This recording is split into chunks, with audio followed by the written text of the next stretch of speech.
Party വിരുദ്ധ പ്രവർത്തനം നടത്തിയെന്നാരോപിച്ച് BJP നേതാക്കൾക്കെതിരെ നടപടി. കോഴിക്കോട് മേഖലാ വൈസ് പ്രസിഡന്റ് വിജയകുമാർ റൈ, കർഷക മോർച്ച സംസ്ഥാന സമിതി അംഗം VP ആനന്ദ് ഉൾപ്പെടെ 4 പേർക്കെതിരെയാണ് നടപടി. മഞ്ചേശ്വരത്ത് നിന്ന് നടന്ന യോഗത്തിൽ നിന്ന് വിജയകുമാർ റൈയെ മാറ്റി നിർത്തുകയും ചെയ്തു.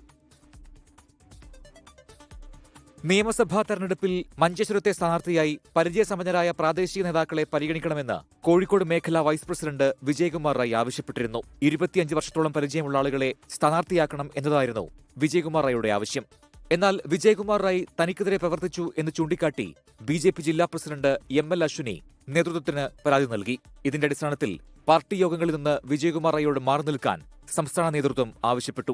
തദ്ദേശ തെരഞ്ഞെടുപ്പിൽ തിരുവനന്തപുരത്ത് പാർട്ടി സ്ഥാനാർത്ഥികളെ തോൽപ്പിക്കാൻ കൂട്ടുനിന്നു എന്ന് ചൂണ്ടിക്കാട്ടി 3 നേതാക്കളെ സസ്പെൻഡ് ചെയ്തു. കർഷക മോർച്ച സംസ്ഥാന സമിതി അംഗം VP ആനന്ദ്, വട്ടിയൂർക്കാവ് മണ്ഡലം മീഡിയ കൺവീനർ സുനിൽകുമാർ, നിയമമണ്ഡലം സെക്രട്ടറി രാജ്കുമാർ എന്നിവരെയാണ് സസ്പെൻഡ് ചെയ്തത്. പരസ്യ പ്രതികരണങ്ങൾ നടത്തിയ കൂടുതൽ നേതാക്കൾക്കെതിരെ നടപടിയുണ്ടാകുമെന്നാണ് പുറത്തുവരുന്ന വിവരം. 24 കാസർഗോഡ്. ലോകത്തെവിടെയായാലും ഏത് സമയത്തും 24 വാർത്തകളും ഓഗ്മെന്റഡ് റിയാലിറ്റി പാക്കേജുകളും എക്സ്പ്ലെയിനറുകളും വിശദമായി കാണാൻ ഞങ്ങളുടെ YouTube ചാനൽ നിങ്ങൾക്ക് സബ്സ്ക്രൈബ് ചെയ്യാം.